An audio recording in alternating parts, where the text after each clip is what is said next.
also secure eternity our life. No? So, tulo, ikaupat. Okay.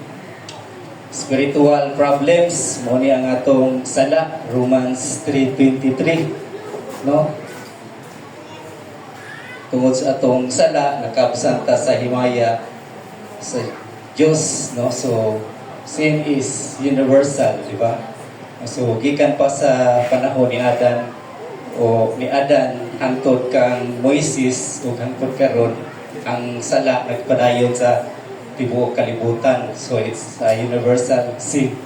So, mo siya nakahatag o separates sa atua sa Ginoo sa Romans 3:23. So, mo siya ang maghatag o condemn nga dili ta makabaton o everlasting life. So, ang sala cannot be self. So dili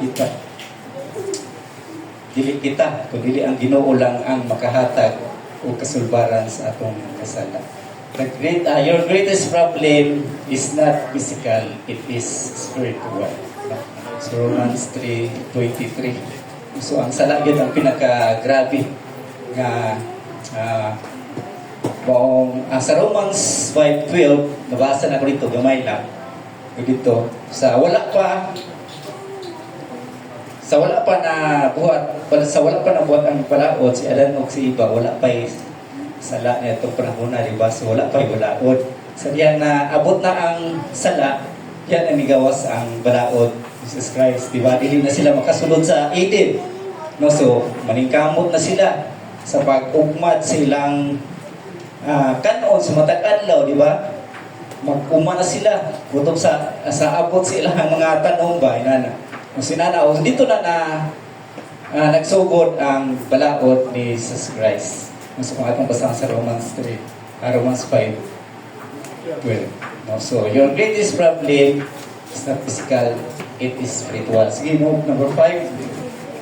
So, next, divine provision. Yes, gini. Magindot-indot na ganita. So, 9, truth about salvation. No? So, Romans 5:8.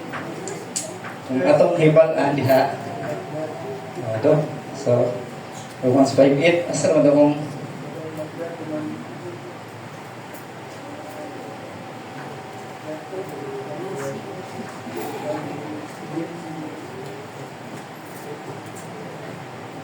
so, ingon diha, Christ died. Si Jesus Christ nagpakamatay tungod og alang sa atong mga sala og siya pod ang nagbayad og siya pod ang nag-substitute. Imbis kita ang makasala, kita dapat ang ilansang sa cross, pero si Jesus Christ ang nag-substitute sa atong mga sala. Siya ang nagpalansang sa cross tungod og alang sa atong mga sala. God provide duhan ginagao what man could never produce. No, so dili ta makahimo sa pagbayad sa sala sa atong isika tao, di ba? Only Jesus Christ lang ang magkabayad sa atong sala. For the wages of sin is death. But siya walay laing makahilo sa atong sala kundi ang atong Ginoong Hesukristo lang yun. No? So next sa 6, grace gift means salvation. Ephesians 2:8 isa disco na butong na to ni ganina, no? For by grace are received through faith. So dili sa atong buhat kundi sa Ginoo, no? So dili pinagi sa atong mga buhat, dili pinagi sa atong religion. Walay religion nga makaluwas o dili pinagi sa atong effort. So bisan pag-usaw na itong buhat o matarong niya, bisan pag-usaw na itong buhat maayo, sigitag panghatag, human wala na ito gidawat ang grace of salvation ni Jesus Christ, wala na nagabaton o kaluwasan, mahimong useless lang yapon, di ba?